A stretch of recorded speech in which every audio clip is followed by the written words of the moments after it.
Could you? Start now. Yeah, we're live.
Yeah, go for it, Jay.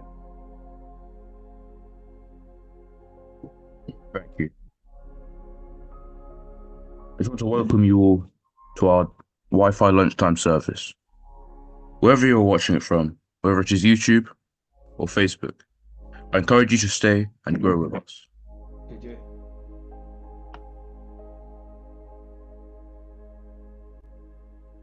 I just want to quickly read some uplifting affirmations. As I recite these affirmations of gratitude aloud, I just want you to follow along in your head with your own. Let us begin. I am grateful for the ability to learn and grow. I am grateful that I love all and all love me. I'm grateful that the world is in perfect position and that everything is just right.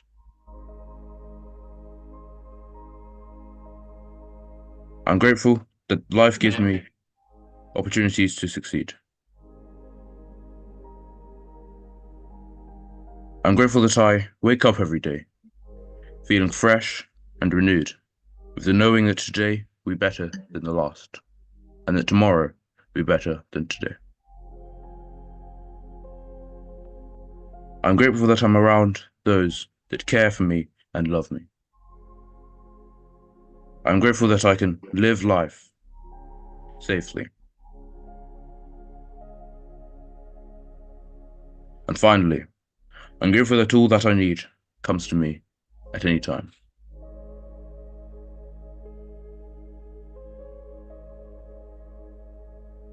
Here in Wi-Fi, our vision is to serve Wi-Fi serves to reveal our divine identity, advocate Christ's culture, and equip humanity for the relevant engagement in life and ministry in an atmosphere of unconditional love, truth, faith, and spiritual power.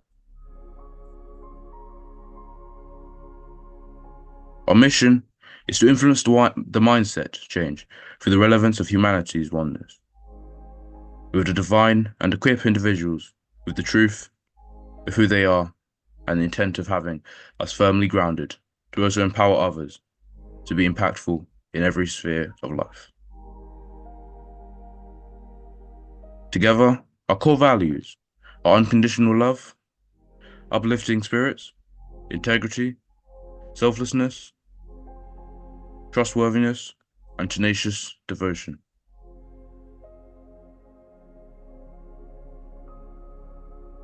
Our core beliefs that all of life begins and ends within the triune Godhead, and all of humanity is spiritually included in love and life of the divine. We believe that this inclusive relationship is delivered timelessly, sustained and guaranteed by the nature of the Father who fills all things. We equally believe in the urgency to make mankind aware of the good news of their redemption and inferior expression of life into the most attractive and abundant life possible. Now I will pass the torch to Pastor Yao for him to continue the service. Thank you. Thank you, Jay.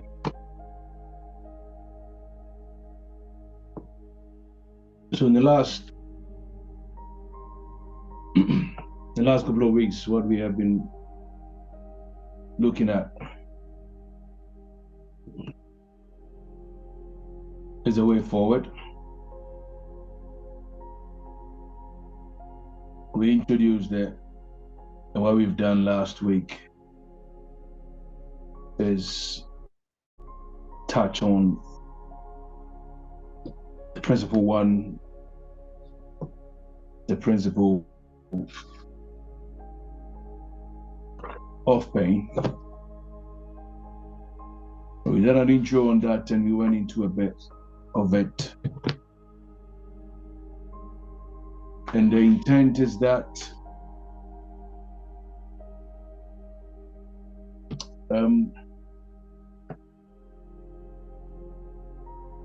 we will be able to have better understanding of our existence and the part pain has got to play in all that we call living. I'm not sure for those of us who were here with us last week,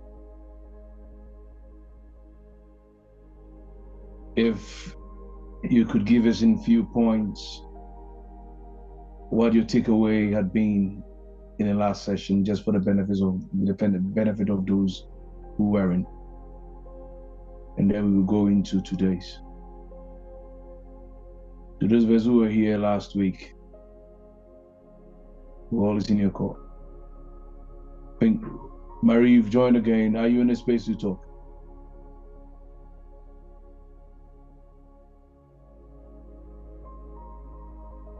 Yes. What I was asking is, you were here last week, and I was asking if you were in a space to share your thoughts on what you had last week, or if there was any takeaway what you picked up from last week, or yeah. Oh, I know you probably don't remember. can you hear me? Yes, you're loud and clear. Oh, okay.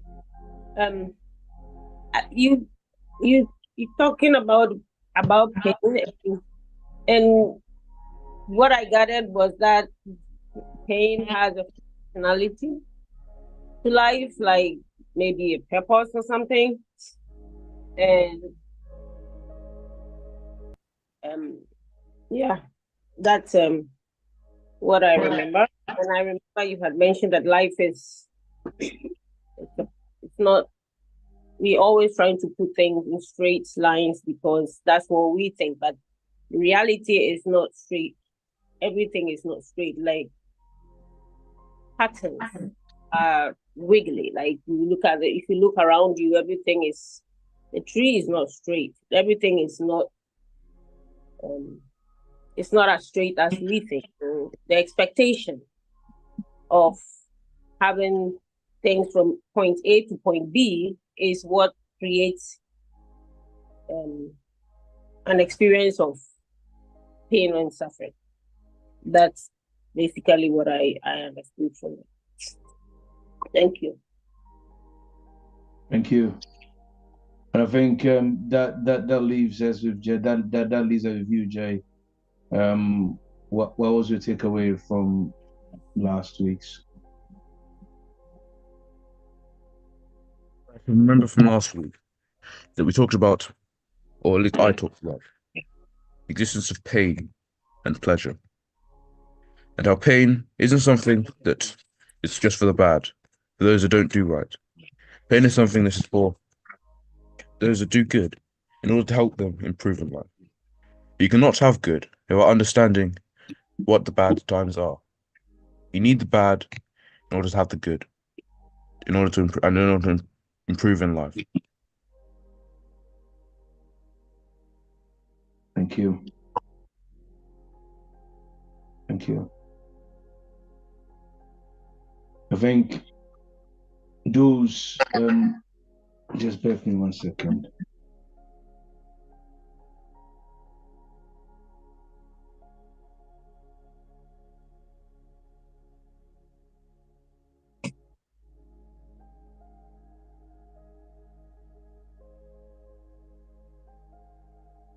Bear with me 1 second, please. I'm just trying to join in.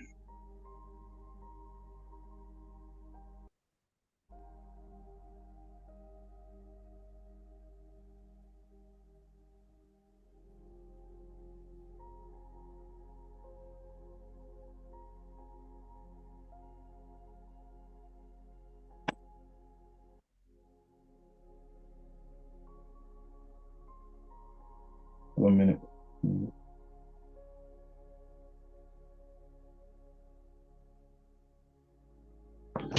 Okay.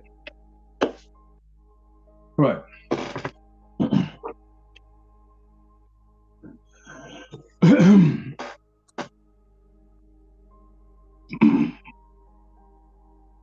So I did say, and most of these points I'm sharing,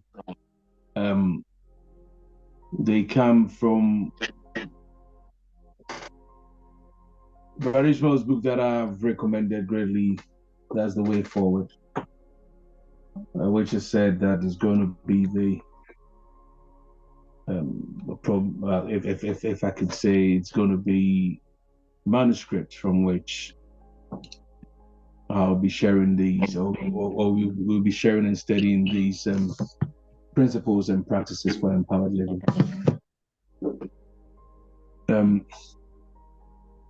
And the subject of pain that we have been looking at in the last couple of weeks falls under principle 1, which is the principle of existence, making us understand that life is about pain, but the pain isn't about you.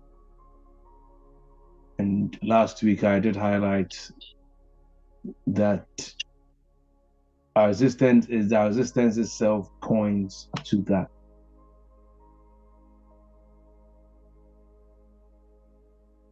Women will go through, or woman will go through pregnancy, the period of gestation. At the end of that, comes to put to birth, and what is the seeming pain of the mother is equally the joy of life. And I did highlight that it's true that medical science has made attempts at making, in quotes, the pain that is attended with childbirth in that instant bearable through various placebos and epidural, for instance. But the underlying fact remains that it's not a bad thing. And I also did point to, without the feedback that our body gets when it comes into contact with something that seeks to destroy us, without the perception of pain, the body will self-destruct. And I talked about that as well. So when I gave the analogy that if you bring your hand towards a flame, the burn that the skin feels is the body telling you that, you know what, pull away from that, or watch this. So it's feedback as well.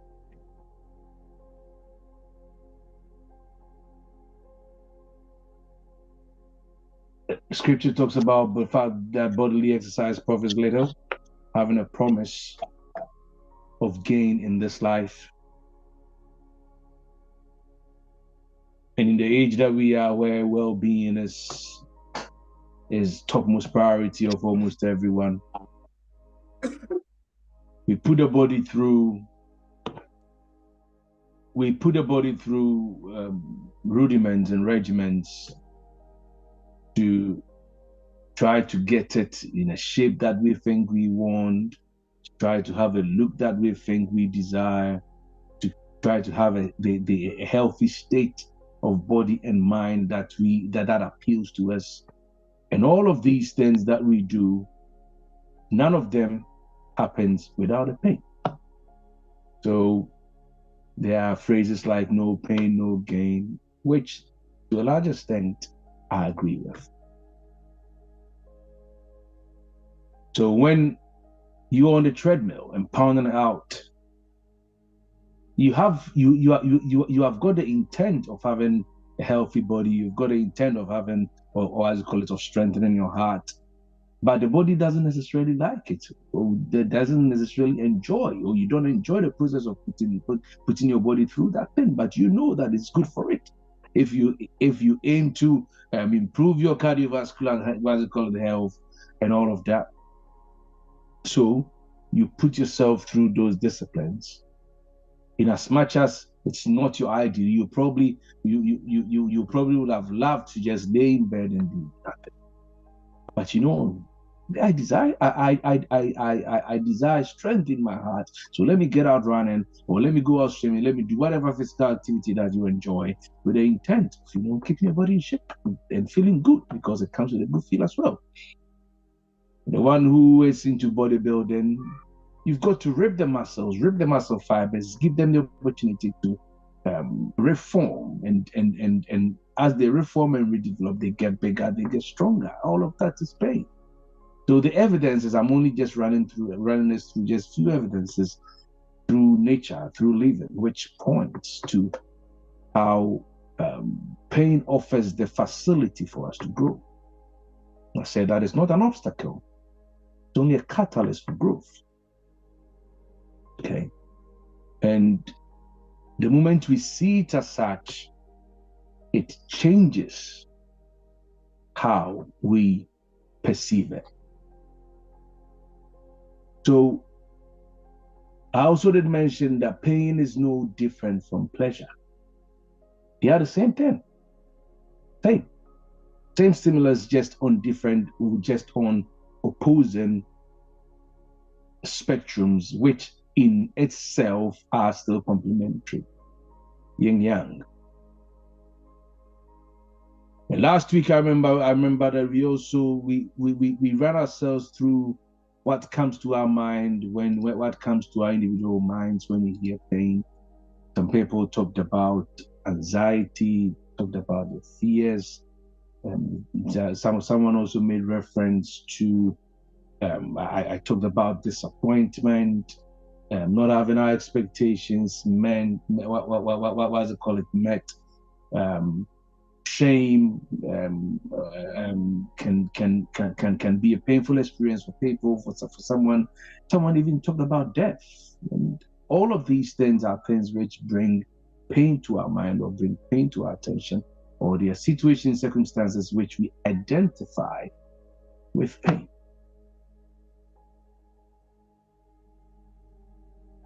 And on the opposite end, we look at pleasure, which necessarily is not the absence of pain, because it could be that you're not having any of these things that you call a painful experience, and yet you may not be putting yourself in a space where you can claim to be experiencing pleasure.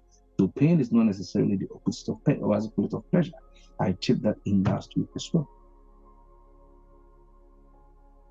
So that's where we have been so far.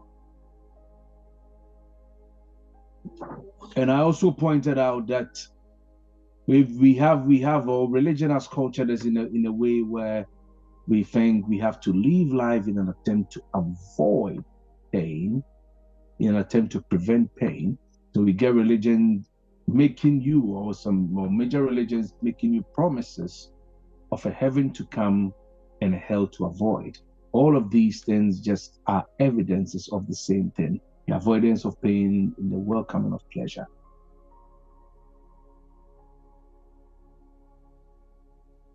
Someone also mentioned guilt. Well, I'm not sure, maybe it might have been myself. That feeling of guilt can also be a painful experience for someone. And I believe that any teaching that points you to the avoidance of pain in itself is not in harmony with what nature is teaching. And why is that? Without pain, we can't grow. Most of us have naively lived life with the intent that life is here to, or we are here positioned for life to dump pleasure on us. I used to think like that.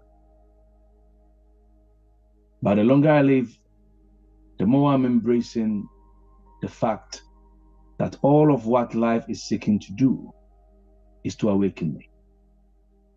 All of what life, or all of what living, all of what my existence is seeking to do, me awake, or to keep me conscious, because consciousness is all we have. So anything that takes consciousness away from you withdraws living from you.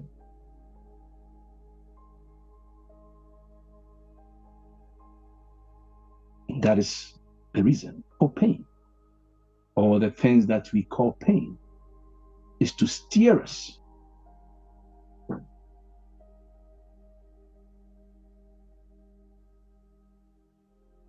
to get awakened or to stay awakened. It is to position us to welcome life, what life is and what life intends to be. And my desire is that by the time we've completed this particular principle, we will understand that pain is not an adversary. Pain is an ally, and it's a catalyst for your highest good.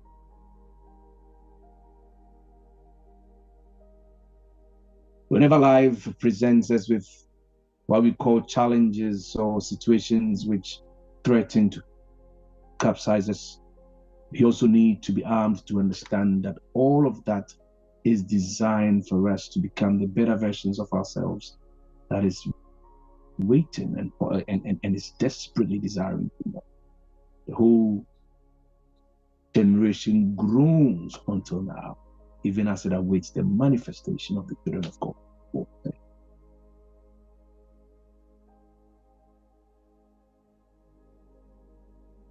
That's the purpose of living. That's the purpose of existence. And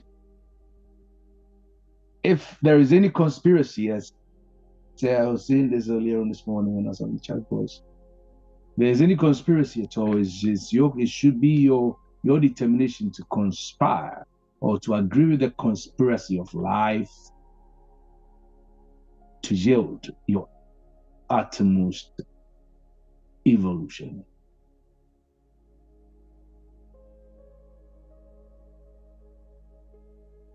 And pain is an ingredient or is a requirement for that fulfillment.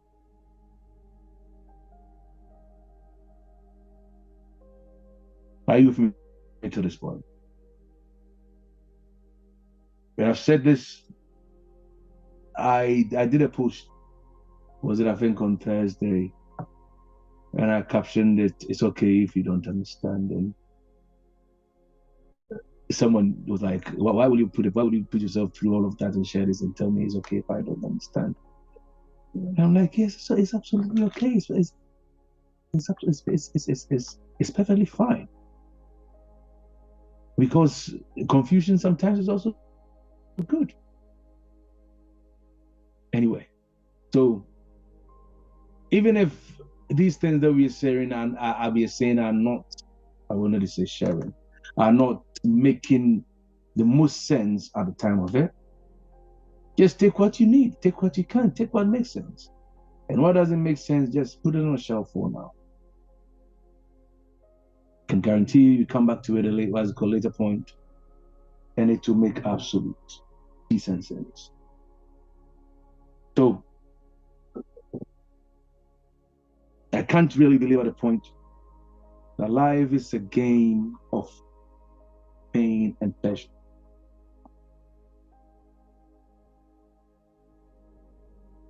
But in order for us to access that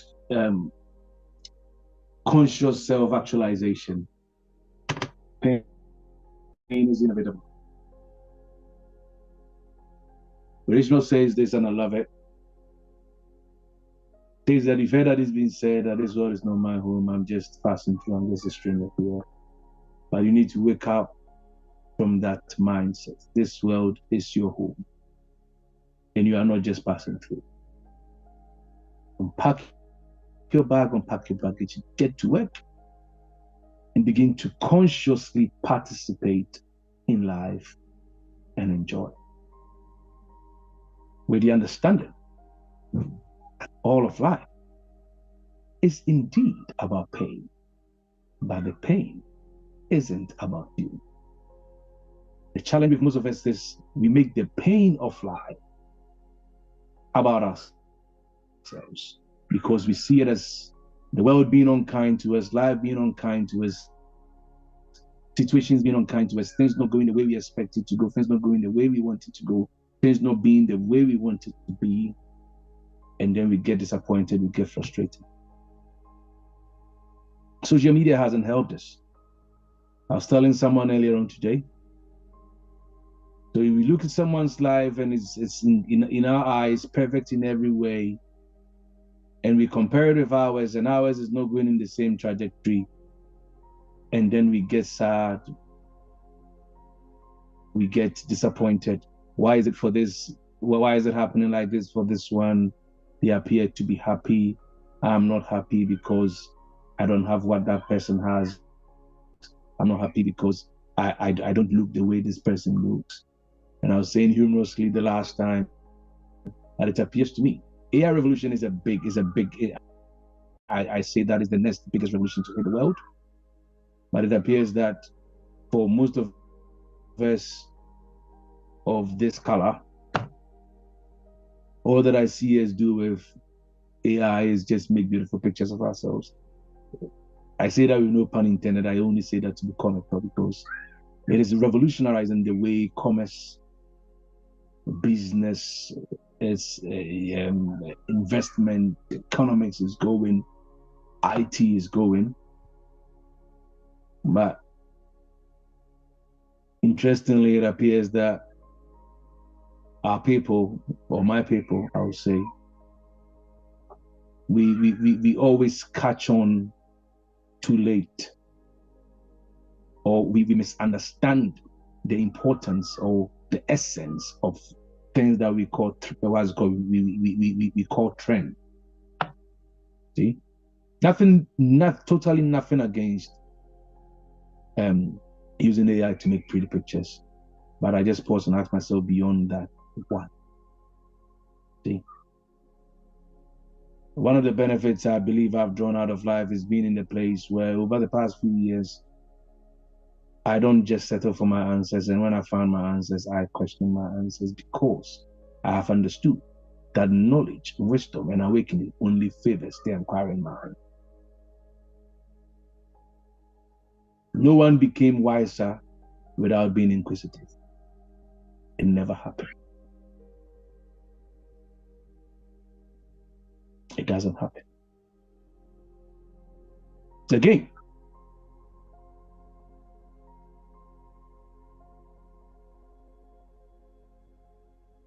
I'm not going to dwell too much on the consciousness bit, but just to make us understand that our existence, the essence of our existence is to stay, to get awakened and to stay.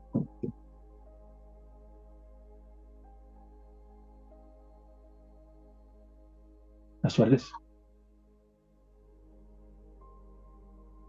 And I did say last week that those who are living the life of power are those who have decided to use all their pain as tools and catalysts for growth,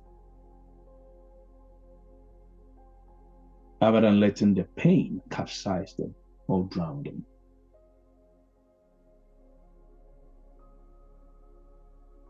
The situation that you are calling or you are terming as painful, have you paused? Have you stopped and asked yourself, what is in this for me? What is this trying to teach me? What message is this getting across to me? And I'm one of those, I've said this over and over again, that I don't believe in mistakes. It's only a mistake when you don't learn a lesson from it.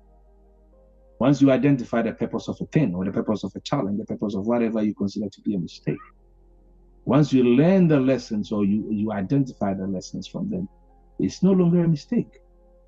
It was just a lesson of life.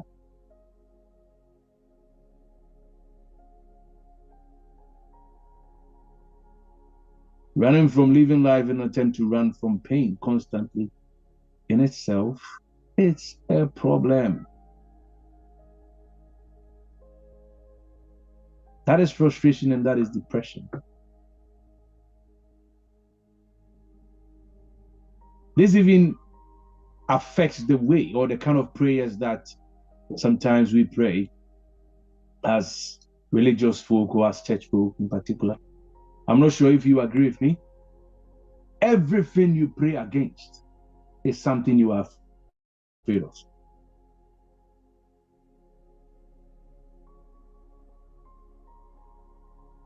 Everything you pray against, everything you are consumed with praying against or praying to avoid is something that you live in dread of, is something that you are afraid of. And guess what? What you fear happens to you. The things that you mostly dread day before. When I hear pastors say, pray on the big declarations, I cannot be sick, I cannot be poor. Yes, you are afraid of being sick, you are afraid of being poor. That is the reason why it's your confession. If you are not afraid of it, why are you fighting? You are afraid. I cannot die. You are afraid of death. You are making declarations against dying. You are afraid.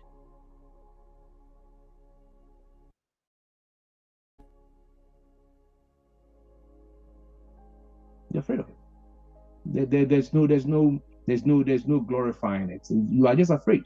If you are not afraid of anything, you won't pray against it. You pray against things because, and that's just at the basis of it. Fear.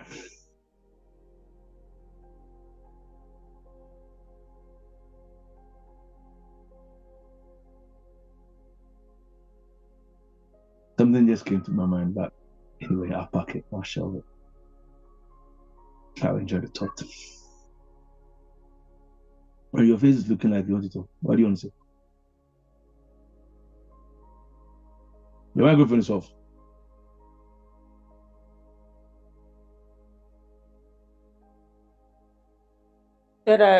What did you say?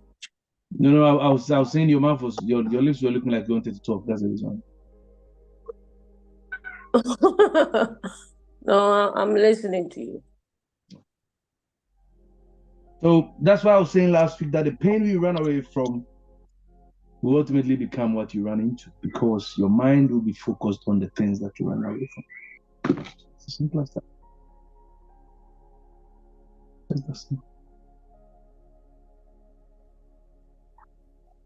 So how then should we deal with pain? Is it even something to deal with? How should we look at pain? How should we regard it?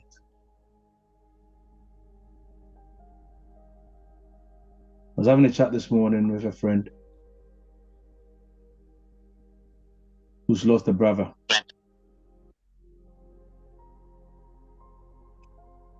And I went for a funeral of another brother yesterday.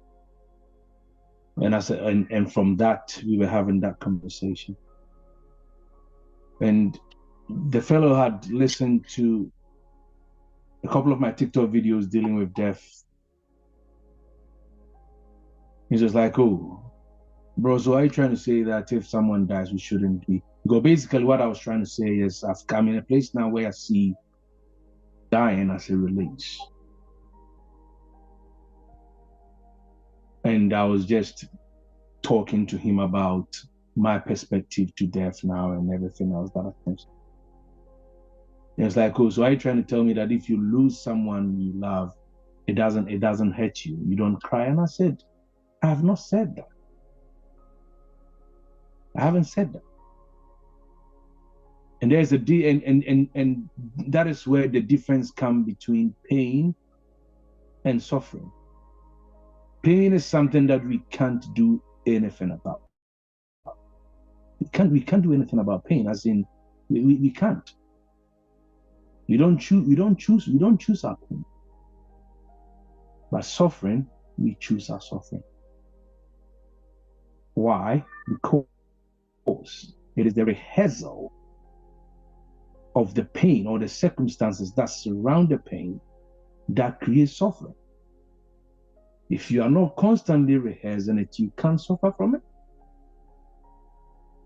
Pain is an instant, suffering is for a time, or is what's called is enduring.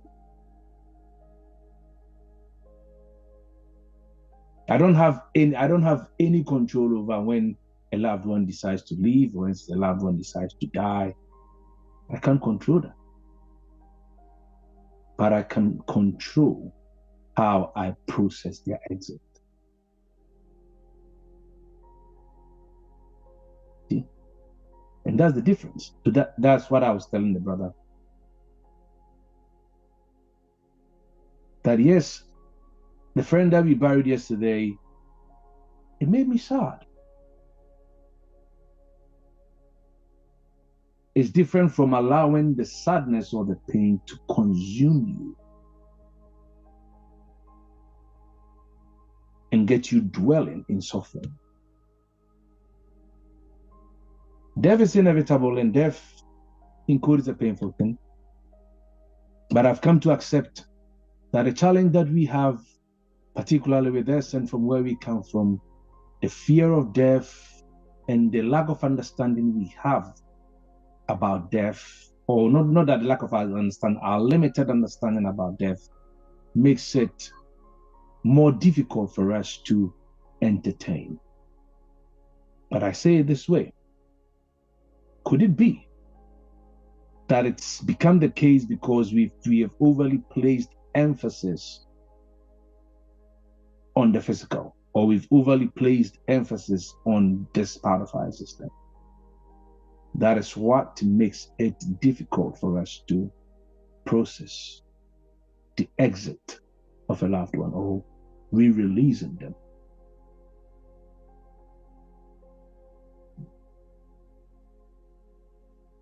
Could it be that we have not embraced the fact that when we die, we only cease to exist in this plane, and it's not a cessation of our entire existence? If we have that understanding, then why then? That's what I was trying to tell you, brother.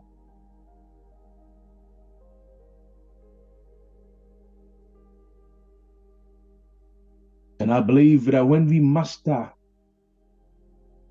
when we become mature enough to, in the way we handle and understand, or in the way we handle pain, then we become masters, or we become solution centers of the very thing which is designed, or was designed, to break us. And in that state, pain can no longer visit you.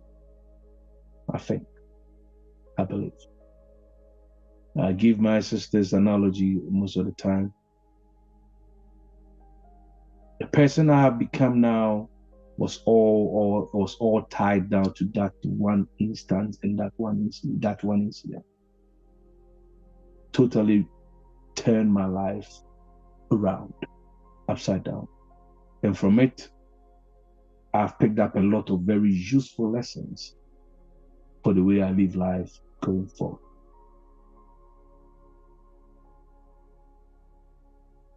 See? Because until we are in a place where we gain mastery of our past pains or of our present pain,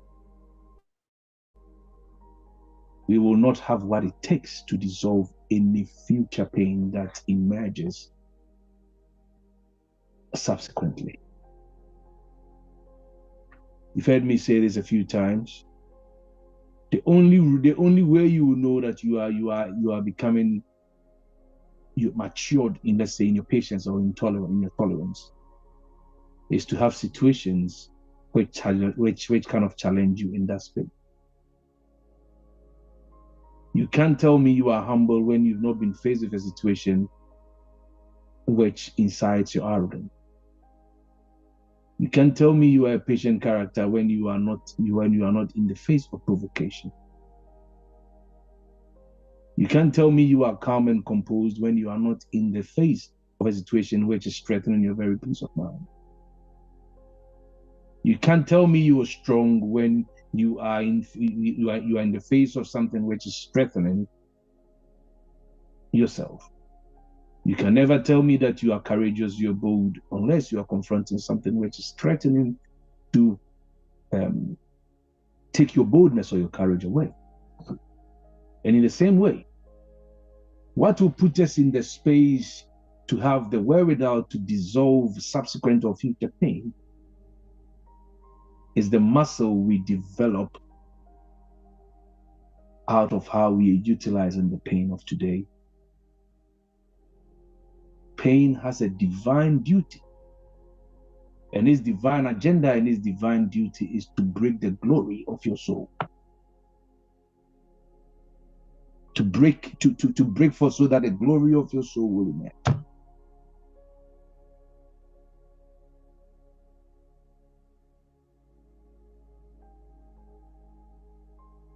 Let's embrace it.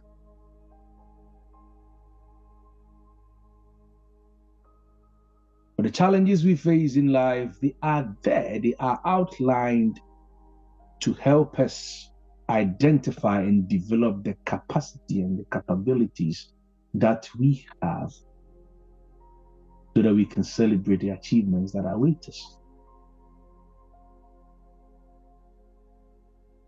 No pain, no glory. What does it say of Jesus? Say that because he knew the glory that awaited him, he endured the cross, despised the shame or the pain, and then died. That is a replication of how life is. It's not just peculiar to the biblical Jesus, but it's just showing us how life is. To embrace the celebration of your soul, you need to be able to despise the shame, and you need to have endurance. Simple.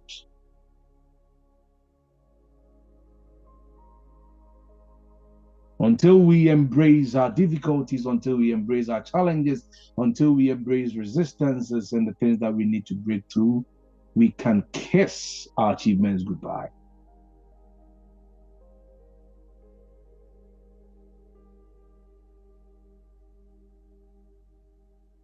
If you call yourself an overcomer, and let's just pause and ask ourselves, what have you or what did you overcome?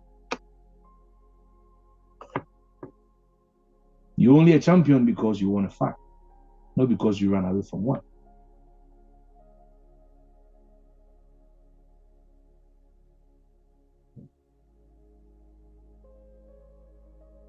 I say this to you confidently, or to us confidently. Pain is the reason why we are living our life. But the pain is not about you. But it is about the activation, the expression, and the articulation of your innate potential.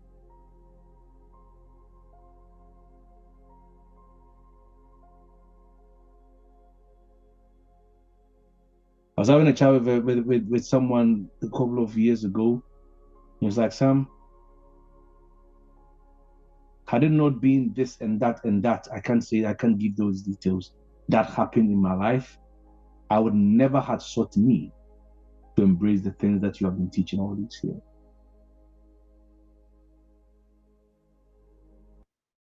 It took something. to happen in their lives, which was an undesirable outcome, to bring them instantly to, oh, bingo, now the penny has dropped. This is what I've always needed. And I didn't even realize it. I've been hiding away from it. Because of my addiction to what I've always known, what I've always believed, even though something deep down within me was telling me that there could be something in here for me to change my life around, I resisted it. Sometimes that is also what it is. The intensity of pain is directly proportional to the degree or the level of resistance that we put to whatever is. And I've said this a few times. If I'm trying to hit you and you pull back,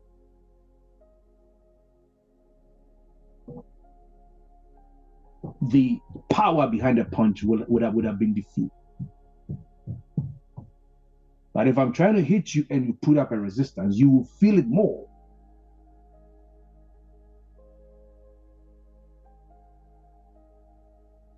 I've given this analogy a few times in the last few weeks because I love it, and funnily enough, it's like it's probably become if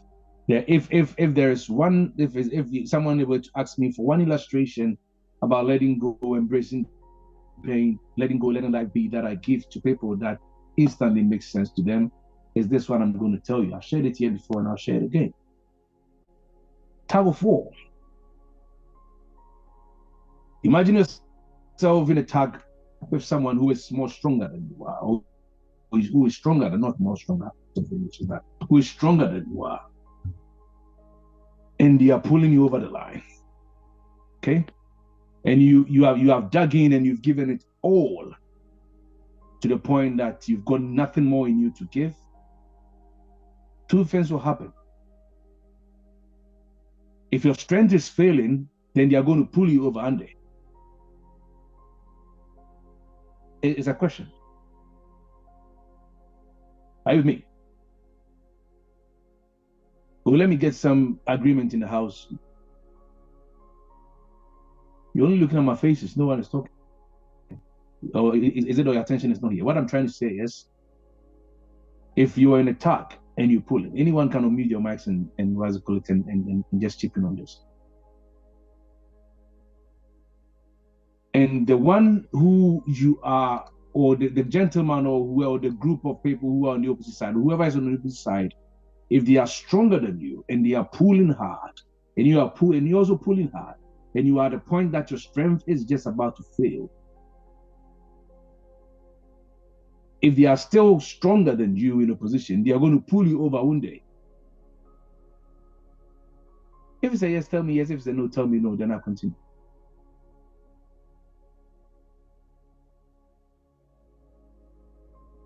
Oh, it's still not clear.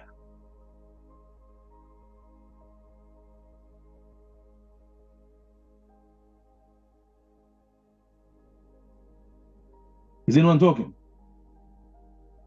Or I'm just here by myself?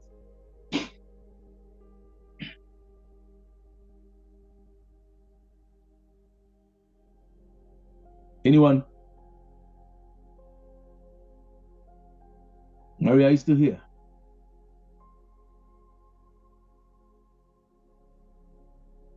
I'm not hearing any voices. I'm only seeing blank pictures.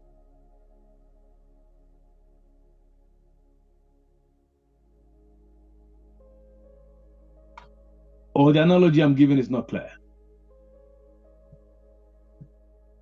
Read it. What did you say, Jay? Can you repeat this? Can I repeat it? So what I'm trying to say is, if I'm in a tug of war, imagine myself and you in a tug of war, okay? And I'm pulling, and I realize that you're stronger than me, and I'm at a point where it feels like my strength is failing, and I can no longer hold on. If I've run out of strength, you're going to pull me over, won't you? Yeah. Exactly. So what will happen now If you're pulling and I'm out of strength, and rather than me hold on for you to pull me over, I let go of the rope, what's going to happen? Wouldn't I fall over? Are you going to fall forward or are you going to fall back? Back. Exactly. Why is that? Well, there's no one else on the other side stopping me from. When I'm still pulling, I'm just going to be pulling back. Pulling back and pulling nothing because there's nothing to pull, no resistance. Simple as that. Thank you. And that is how I have been viewing life in most instances when it comes to things which offer me resistance or which are seeming resistances. That is how I'm looking at life in areas when it has to things that I believe or where I'm struggling with letting go.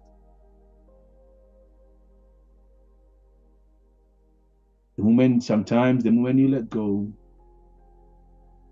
you win.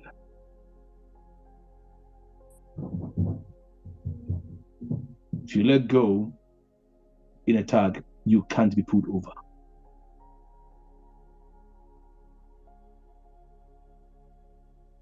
But that is what most of us are doing in life. Hanging on by the thread, putting resistance towards everything, and then extending the limits of pain unduly. Pain isn't punishment.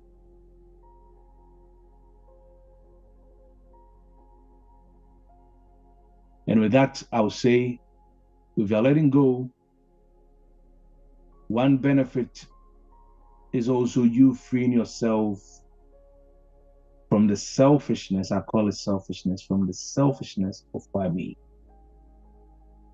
The question is, why not you? Why not you? Why me is one of the most disempowering questions ever I've come across in my evolution.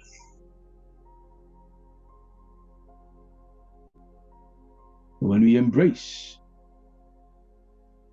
pain over time, you will gain mastery. And the same situations which threaten you, they come back in even stronger food, in stronger measure, and you make light meal of them, and it becomes like water bouncing off the back of a duck. But when we don't use it as every opportunity, so I was sharing this yesterday in another group, and I said that I have embraced the fact that every relationship is important, regardless. By relationship here, I don't mean just romantic relationships. Every relationship, father, mother, brother, sister, every relationship. And all of our relationships have just one, at the very root, they only have one purpose. Is to train you, is to develop you, is to sharpen you, is to assist you or accelerate your evolution. But we always think that relationships are about the other person. It's about you. And I was telling them that there are two people in my household that when I was unschooled, they were licensed irritants to me.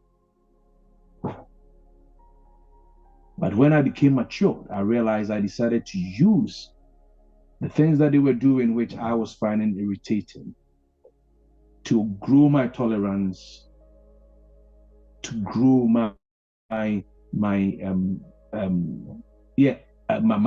patience as well. So now, each and every time a circumstance comes that I see, oh, okay, here is the irritation rearing its ugly head again. I'm like, bring it on. There's another opportunity for me to improve the threshold of my tolerance, to improve the threshold of my patience. And I use it to grow. And I've realized I'm getting better and better and better and better. begin to view your relationships as such. And when you do, you will find no need to put any demand on anybody to change in a way that makes you comfortable or that makes you happy. But it will rather open you to what in you needs the sharpening, what tool in you requires the sharpening in that particular department. They're the two perspectives. All of life is about perspective and the narratives and the interpretations that we bring to things.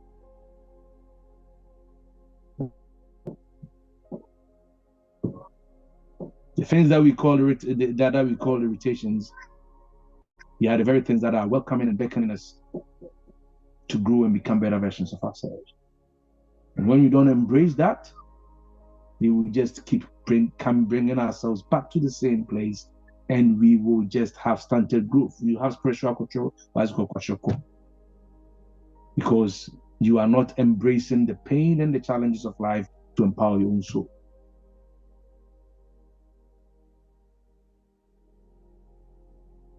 Are you with me?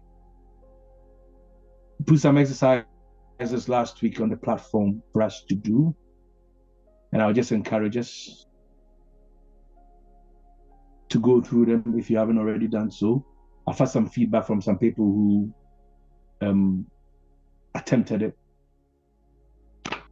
and I'll encourage us to do it.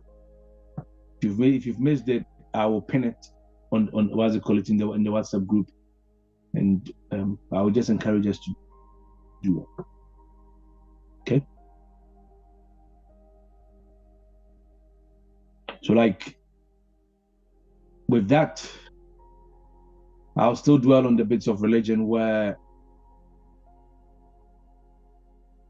it appears that pain is a punishment. Pain is something that comes to us because we have erred. Pain is something that comes to us because we have missed the point. Someone was telling me a story of another lady who appears to have a challenge in her relationships, and it comes to this friend and asks them also, so what sin have I committed in life for me to be having these things all the time? So straight away the mind is going to have done something wrong or I've done something bad, that is why this is coming to me. So the mindset is that of pain. We get pain or we get undesirable outcomes because we have sinned or because we've done something wrong or we've done something that we're not supposed to. But it's not the case. It's not true. It's not true. It's not like that. So like always, as Job said, you see, the story is told that he will go and offer sacrifices in vain, saying that my children, whilst they're having fun, parent, maybe they have done something that will bring calamity into them. Lots of people have, most of us have got that mindset. It's a depiction of how the human mind works sometimes. So whenever we live like that, all we do is we begin to play back and begin to find fault with ourselves. See? We just begin, all we end up doing is just begin to find fault with ourselves, and then it brings us in a space where we begin to pity ourselves, we wallow in self-pity, self-condemnation, and all the things which take power away from us.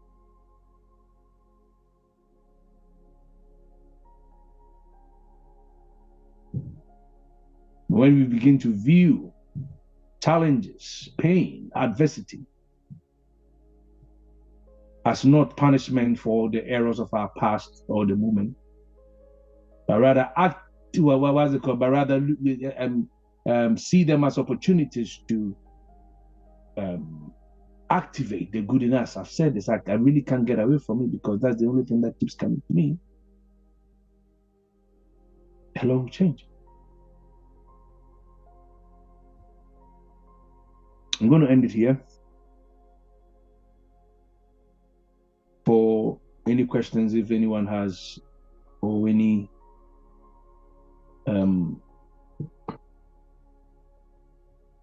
additions if if anyone has.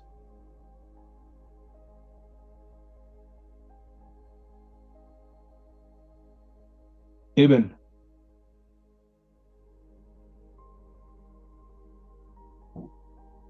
Yes, sir. Are you here? I am. I made it this week. Beautiful. Let's hear from Uh, greetings, fam. I greet everyone. And today's teaching is also another power pack. Um, this is us working on ourselves, on the journey of self-realization and tapping into our higher self. And one thing that, or some of the things, the pointers that I learned from today's session is we have to embrace the pain. Our carnal body, our physical body like comfort. And it does so just because safety. It wants safety all the time. But that's not where the growth is.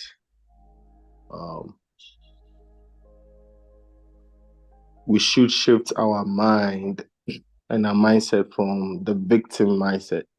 Just like the last thing that our leader said. Instead of asking, why only me? Why is it always? We just have to ask ourselves, what's in this for me? What's this trying to tell me? Is there anything that I'm missing? And Papa said it. We just have to have the mindset also of a child, always inquiring, be curious about why and how things operate. These are some key steps that can help us in moments of hardship when you think the world is all against you. And I strongly believe in that word, to whom much is given, much is expected.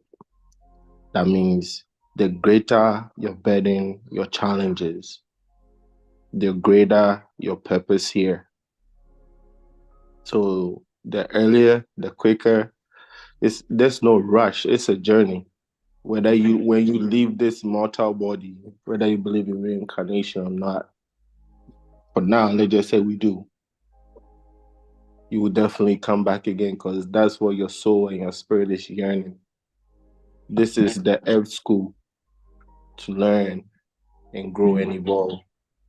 So the earlier we kind of catch ourselves in the process, the better for us to kind of like grow and expand our limits. And I love the example that the man of God gave.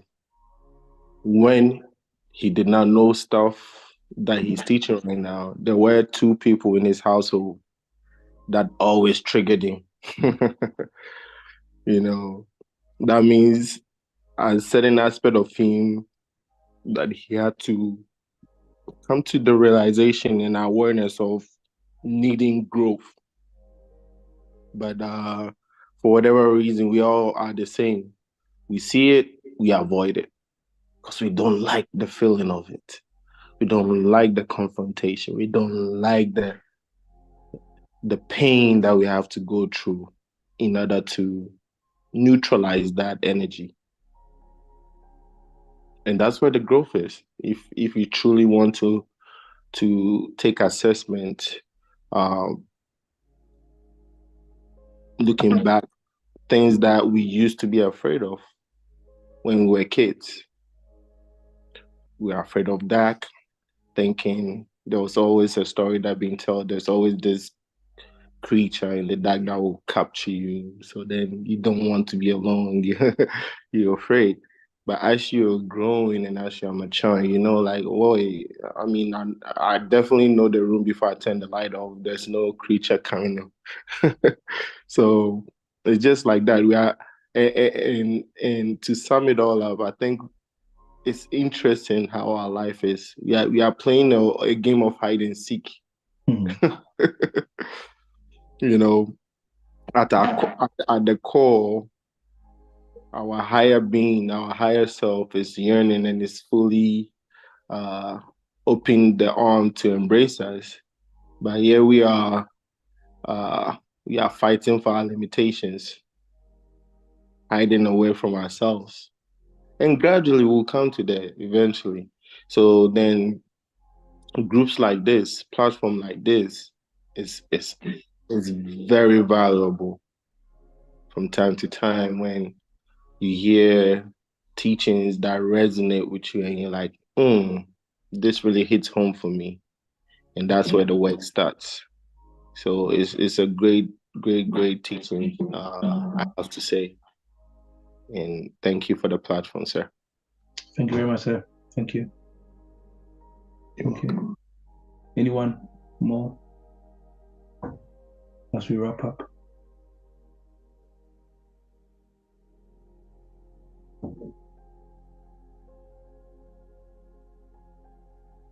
Any more?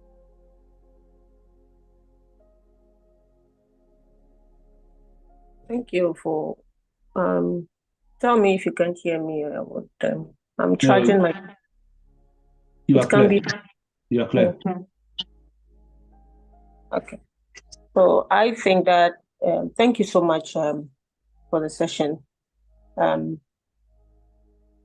You used there's so many things that are popping out of what we are doing here. First thing is preference, right? Preference. I think that the brother who just spoke had mentioned that we have developed preferences for this is good, this is bad. And I mean, out of the way we've been conditioned to sort of divide things and say this is good, this is bad. And I think right from the beginning in the Bible, we are being pointed to something, but we are seeing it as some characters that are playing out. But I think that there's a deeper meaning that is being pointed to that where we are missing that. As it says that the one who discovers, in the beginning, it says that when you eat of this fruit, you become as God. Why? Because you see good and evil, something like that, where you become as God. So the question is, why is it that we prefer our idea of, oh, God is the good one. He is going to make this better. And then the devil is the evil one. And he makes everything bad. But I think it was pointing to something about preference and living in this dualistic mode. And which has actually, this is an ego thing where the mind seems to, like the brother said, the body is always seeking comfort. And the mind is always wanting to know something, to see the end of something. So there's this perception or the idea that, oh, if this works well, it's God. If this is happening right, and like you said, the sister said, what have I done to deserve this? Why? Because the premise from which we're coming from is this. In the beginning, somebody did something wrong and was punished. And now we're suffering the consequence. So when something happens, is the Adamic sinful nature is, and so God is punishing or allowing the devil to do this to you. Sin. What does that do to our idea or our image of the world? See?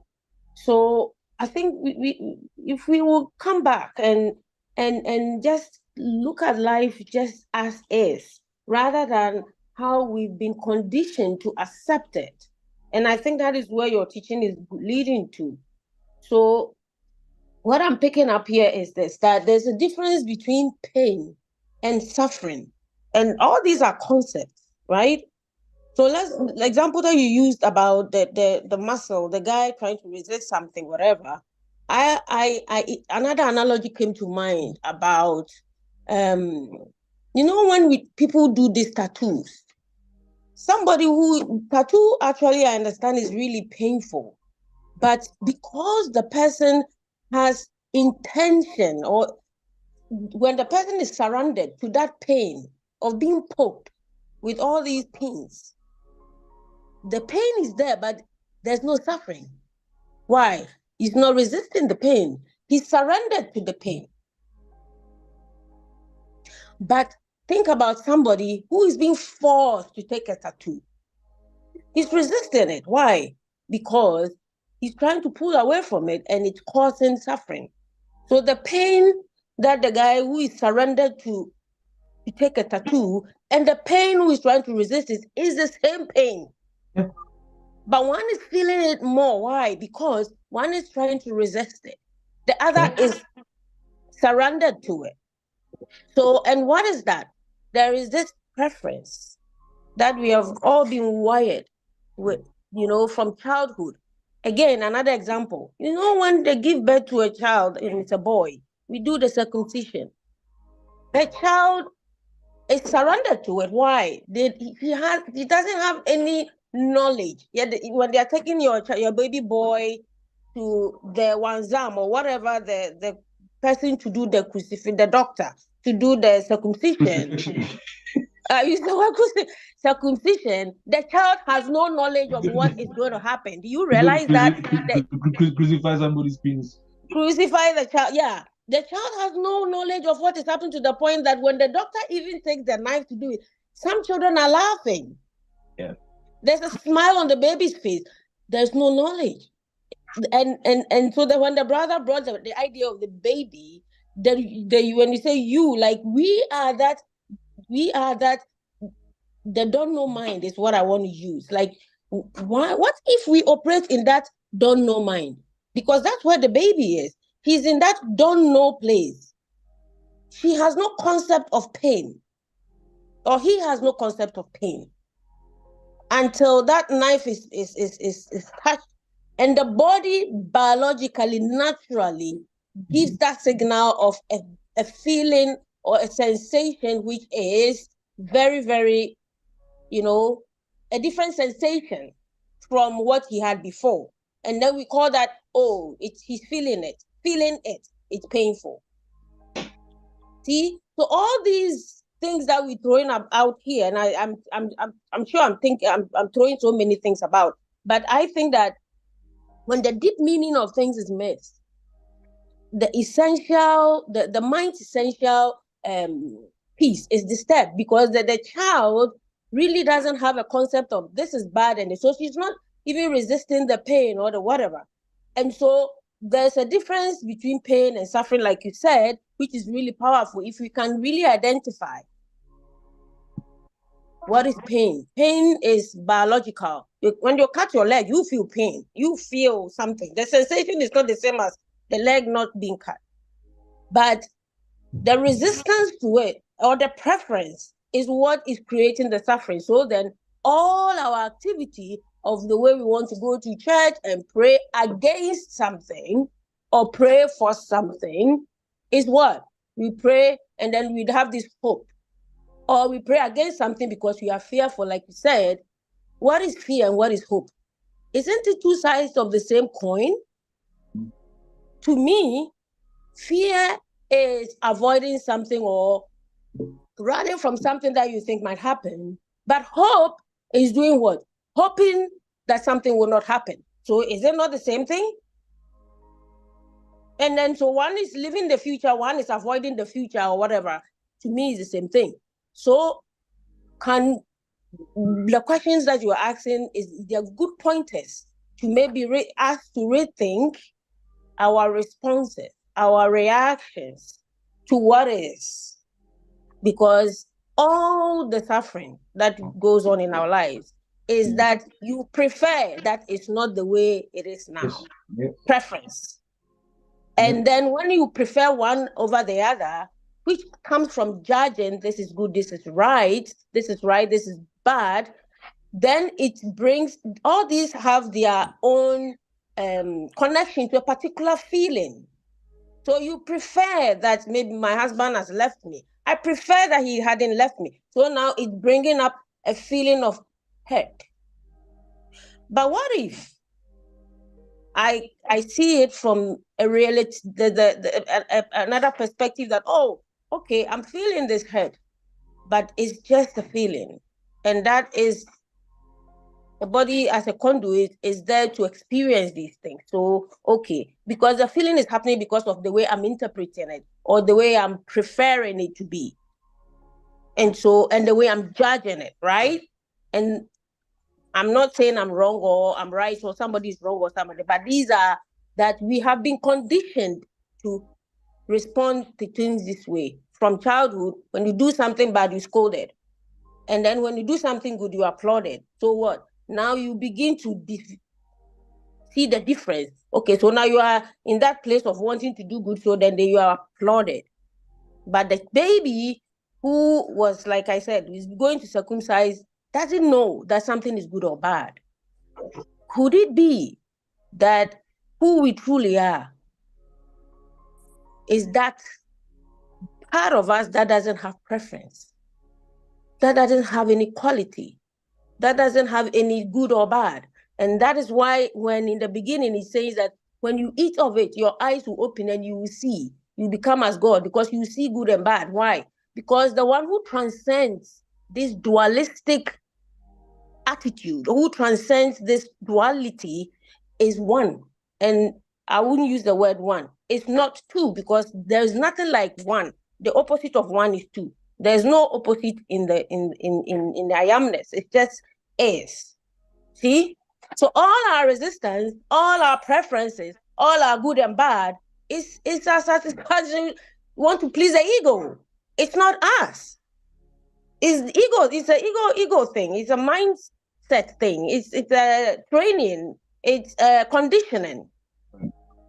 So our being, living as who we are, the don't know mind, the child mind is that mind that has no preference. It doesn't mean you don't love apples, you don't prefer apples to whatever.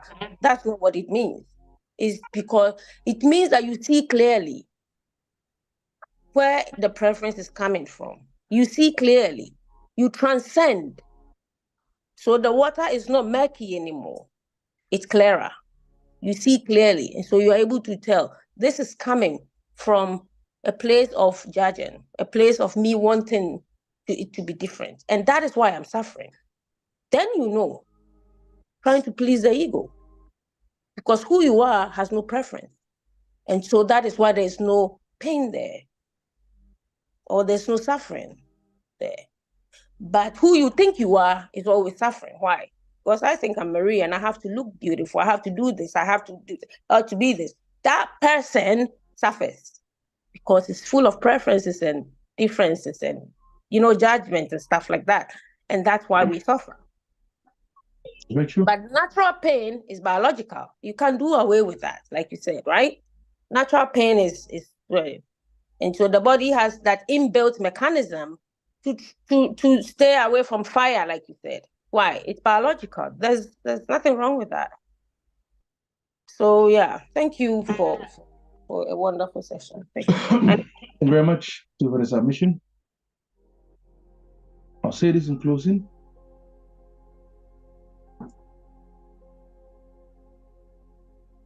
As you pointed out,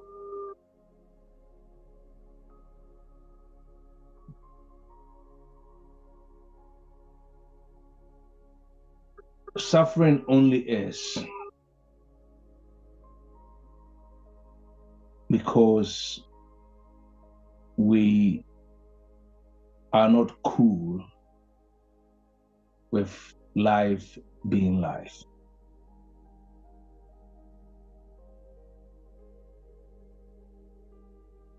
And I have accepted this truth that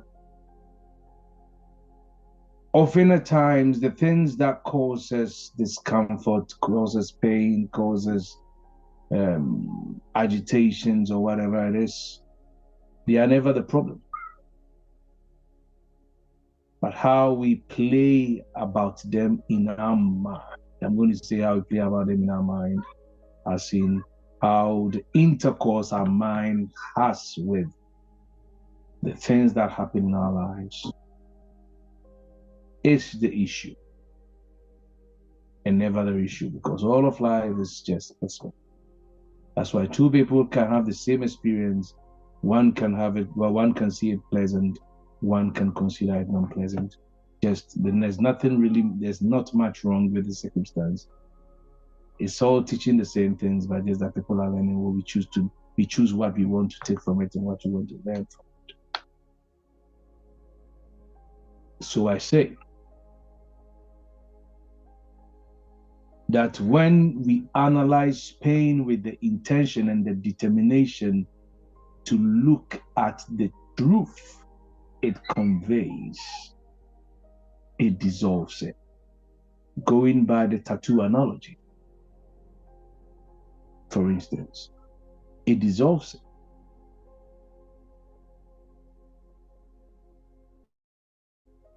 So there's no other way of saying it. There's no better way of saying it. By beginning to see pain for what pain really is and the purpose and the intent of it, and utilizing it for our own growth and development. I want you to just briefly close your eyes.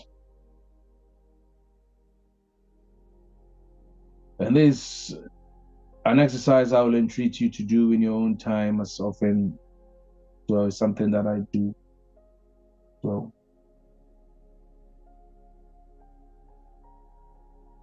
and just probe yourself or ask into yourself several times.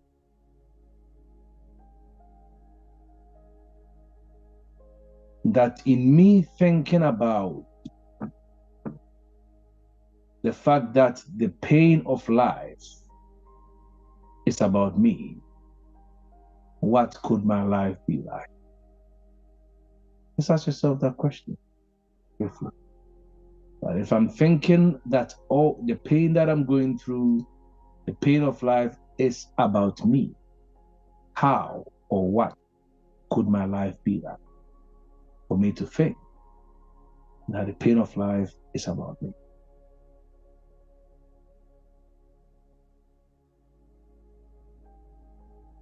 And as you ask yourself that question, and some answers are popping through, I want you to I'll give you a minute on that. Me thinking that the pain of life is about me, what could my life be like?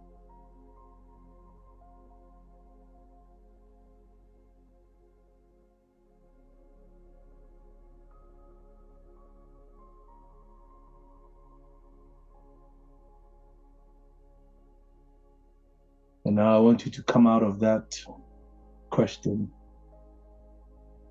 and ask yourself probingly,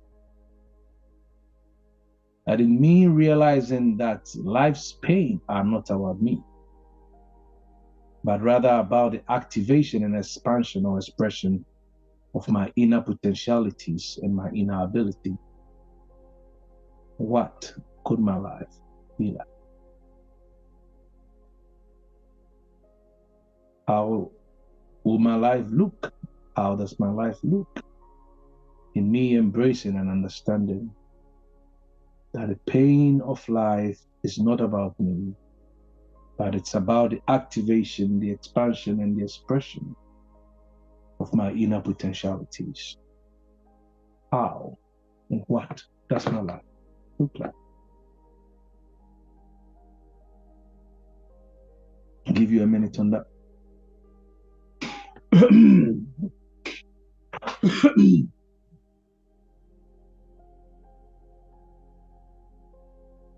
See what answers come through.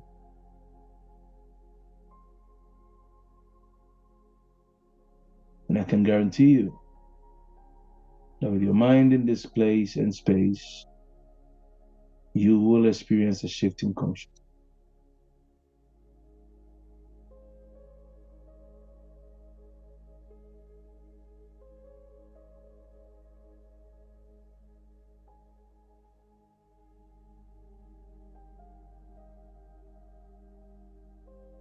It's been an amazing time we've shared today. This week, my prayer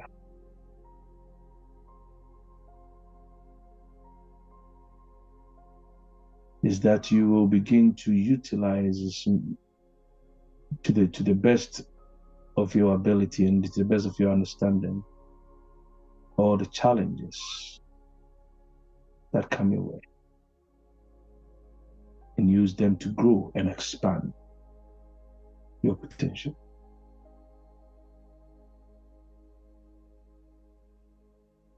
Amen.